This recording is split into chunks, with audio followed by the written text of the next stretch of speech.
تو اللہ نے ہمارے اوپر کرم کیا، ہمیں اللہ نے ایمان بن مانگے دیا۔ ایمان کے بعد جو سب سے بڑی دولت اللہ نے رکھی وہ نماز، جس کو میرے نبی نے دنیا سے جاتے ہوئے کہا تھا الصلاۃ الصلاۃ الصلاۃ۔ دین کتنا ہے؟ ایک بات ہے کہ میری امت نماز نہ چھوڑنا، نماز نہ چھوڑنا، نماز نہ چھوڑنا۔ اور دوسرا سارا دین دو حصے ہیں، حقوق اللہ، حقوق العباد۔ حقوق اللہ میں نماز سب سے اعلیٰ ہے تو فرمایا نماز نہ چھوڑنا، اور حقوق العباد میں اللہ کے غریب بندے زیادہ مستحق ہیں تو فرمایا میری امت کے غریبوں پر، میری امت کے غلام نوکروں پر سختی نہ کرنا، نرمی کا معاملہ رکھنا۔ تو ایمان کے بعد ایک نماز قابو میں آ جائے، نماز نہ چھوٹ۔ تو نماز بندے اور اللہ کو آپس میں جوڑ دیتی ہے۔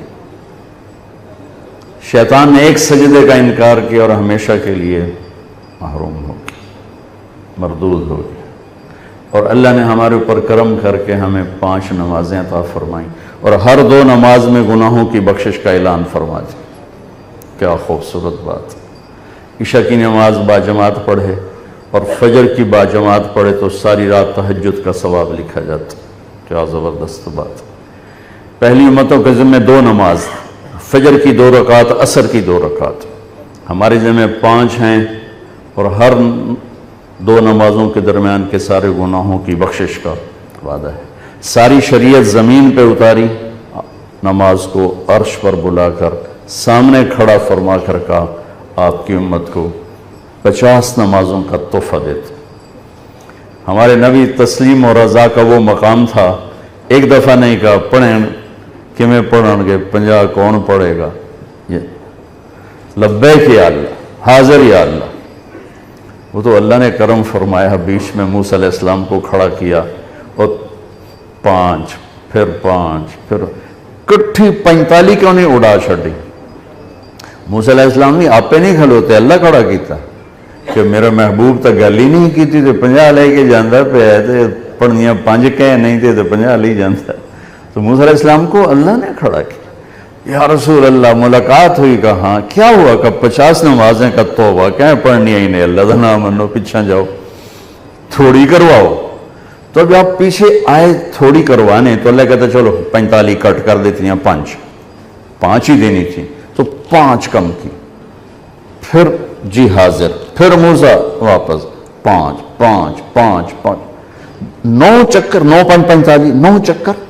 اگرچہ 1 سیکنڈ میں پہنچ رہے تھے، لیکن چھٹے آسمان سے سدرۃ المنتہا لاکھوں کروڑوں اربوں سال کا سفر بنتا ہے اگر ہم اپنے پاؤں سے چلیں۔ میرے نبی کے لیے کوئی مسئلہ نہیں تھا، لیکن سفر تو تھا۔ اور جب 5 رہ گئے تو موسیٰ علیہ السلام نے پھر عرض کی یا رسول اللہ ایک باری ہور جاؤ تو فرمایا 5 کٹ دیاں پہیاں، یہ 5 بھی اٹھ گیا تو میری امت دے پلے کی رہ گیا۔ اچھا پھر ٹھیک ہے، میری امت پہ 2 نمازیں فرض تھیں، انہوں نے کوئی نہ پڑھی، انہیں بھی 5 کوئی نہیں پڑھنی ہے جو ویکھ لو ایسے۔ تو بھائیو، ایمان کے بعد نماز ایک ایسا فریضہ ہے۔ روزہ ٹھیک ہے، بیمار ہو چھڑ دو، مسافر ہو چھڑ دو، چھڑنے کا مطلب ہے بعد میں رکھ لو، بعد میں نہیں رکھ سکتے ہو چلو بالکل ہی معاف ہے۔ زکوٰۃ مالدار پر ہے، غریب پر نہیں۔ حج مالدار بھی ہو صحت مند بھی ہو تب ہے، ورنہ مالدار پر بھی کوئی نہیں۔ صرف نماز ایسی ہے جیسے ہم نہیں، نماز نہیں چھوڑ سکتے، نماز نہیں چھوڑ سکتے، ہر حال میں پڑھنا۔ جیسے میرے نبی کے نواسے نے کربلا میں پڑھ کے دکھائی اور ساری دنیا کے انسانوں کے لیے دروازہ بند کر دیا، جی کیویں پڑھیے تے پڑھی نہیں جاندی، کیویں پڑھیے تے پڑھی نہیں جاندی، دروازہ بند کر دیا۔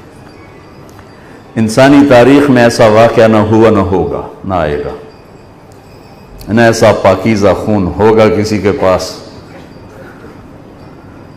اور نہ ایسے وہ زمین کو سیراب کرے گا۔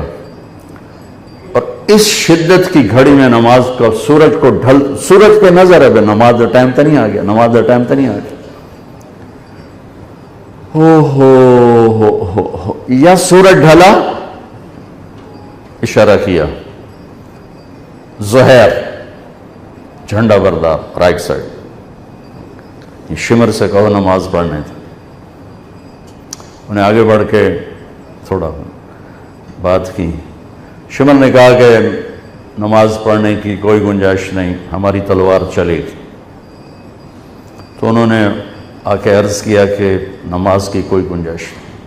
تو فرماتے چلو ٹھیک ہے، ہم اللہ کو لی جا رہے ہیں، ان کڑی پڑھ نہیں، چلو اللہ اکبر چلنے آئے. اللہ کی قسم اگر میرے نبی کے نواسے نماز نہ پڑھتے تو کوئی فرق نہیں، ان کی ذات پہ کوئی فرق نہیں تھا. ان کو جنت کربلا کی وجہ سے نہیں مل رہی، نہ شہادت کی وجہ سے مل رہی. وہ تو ماں کا دودھ پیتے تھے، اور میرے نبی نے کہہ دیا تھا حسن اور حسین جنت کے نوجوانوں کے سردار ہیں. تو ان کو اس وقت مل گیا تھا یہ سارا ٹائٹل. امت کے لیے پیغام ادھورا چلا جاتا ہے، وہ چھڈی بھی جا سکتی ہے. امت کے لیے پیغام ادھورا چھوڑی بھی جا سکتی. نہیں نماز نہیں چھوٹے گی، کہ آدھے جنگ کرو آدھے نماز پڑھو. آدھوں کو جنگ پہ کھڑا کیا اور آدھوں کو لے کے نماز پڑھی. پھر ان کو جنگ پہ کھڑا کیا اور دوسروں کو نماز پڑھائی، اور عصر سے پہلے سب کے سر کٹ کے نیزوں پہ چڑھ گئے.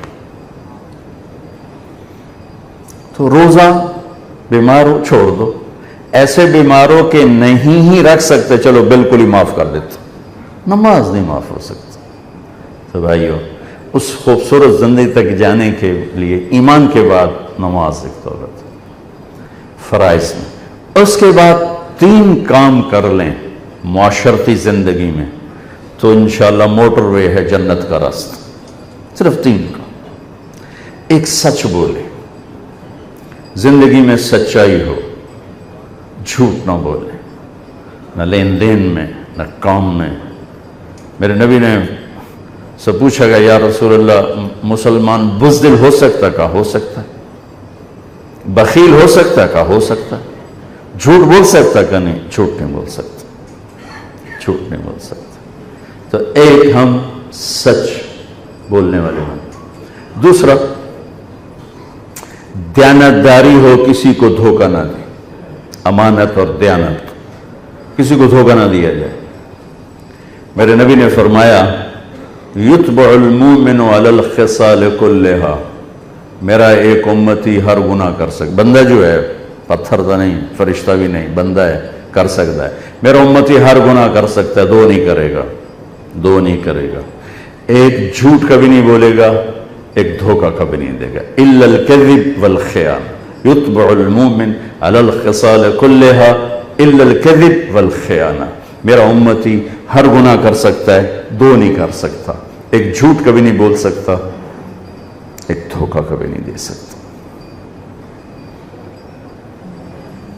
تو ساری زندگی کا حسن سمٹ کر اگر کوئی مجھ سے پوچھے مولانا صاحب اسلام کو 2 لفظوں میں بتاؤ، کیڈا وڈا اسلام، 3 سپارے 10 لکھ حدیثاں، 2 لفظاں اکٹھا کرا، مولانا صاحب 2 لفظوں میں بتاؤ اسلام، تو میرے پاس 2 لفظ ہیں، سچائی اور امانت داری. یہ وہ 2 لفظ ہیں جس سے اللہ نے اپنے حبیب کو ہائی لائٹ کیا، الصادق الامین. آپ کو معلوم ہے ہمارے نبی کو مکہ میں نبوت کے اعلان سے پہلے کہا جاتا تھا الصادق الامین، چونکہ سارا اسلام ان 2 چیزوں میں آ جاتا. اسلام کی تو ایک شکل ہے، کفر کی بے شمار شکلیں ہیں. اگر ساری دنیا کے کفر کو 2 لفظوں میں بتانا چاہوں تو میرے پاس اس کے بھی 2 لفظ ہیں، ایک جھوٹ اور ایک دھوکہ. ایک جھوٹ اور ایک دھوکہ. اور میری بدقسمتی ہے کہ میرا دیس جھوٹ میں ڈوب چکا ہے اور دھوکے میں ڈوب چکا ہے. سچے کو ڈھونڈنے نکلو تو بال سفید ہو جائیں گے، شاید ہی کوئی سچا ملے. اکھیاں تھک تھک کے گر جائیں گی، شاید ہی کوئی دیانتدار ملے. فیصل آباد کا بازار ہو یا کراچی سے لے کر سکردو تک کا بازار ہو، جھوٹ کے سوا کچھ نظر نہیں آتا، دھوکے کے سوا کچھ نظر نہیں آتا. میرے نبی وضو فرما رہے تھے، وضو تو صحابہ وضو کا پانی نیچے سے لے رہے تھے. کوئی پی رہا ہے، کوئی منہ پہ مل رہا ہے. تو آپ نے فرمایا ایسا کیوں کر رہے ہو؟ ما یحملکم علی ھذا، یہ ایسا کیوں کر رہے ہو؟ تو ان کا حبا للہ ولرسولہ، اللہ اس کے رسول کی محبت میں کر لیں. تو میری بات توجہ سے سنیں. آپ نے فرمایا میں بتاؤں اللہ رسول سے محبت کرنے والا کون ہوتا ہے، اور میں بتاؤں جس سے اللہ اس کا رسول بھی پیار کرتے ہیں. جانبین کی بات کر لی کہ تمہیں بتاؤں کہ اللہ رسول سے پیار کرنے والا ہے کون، کہ جس سے اللہ اس کا رسول بھی پیار کرتے ہیں. دعا پاسو حل کر چھڑی کہ یا رسول اللہ ضرور.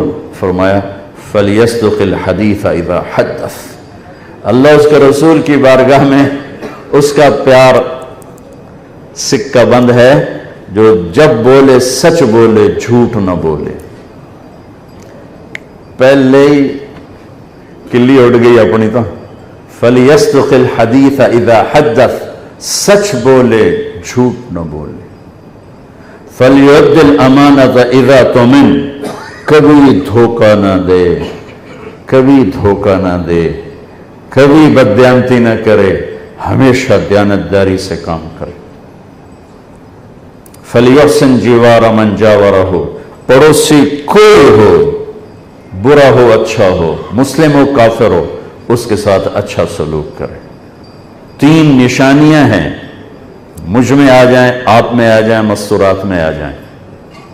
اس سے اللہ اس کا رسول پیار کرے گا اور اس کا پیار بھی معتبر ہوگا اللہ اس کا رسول کی بارگاہ.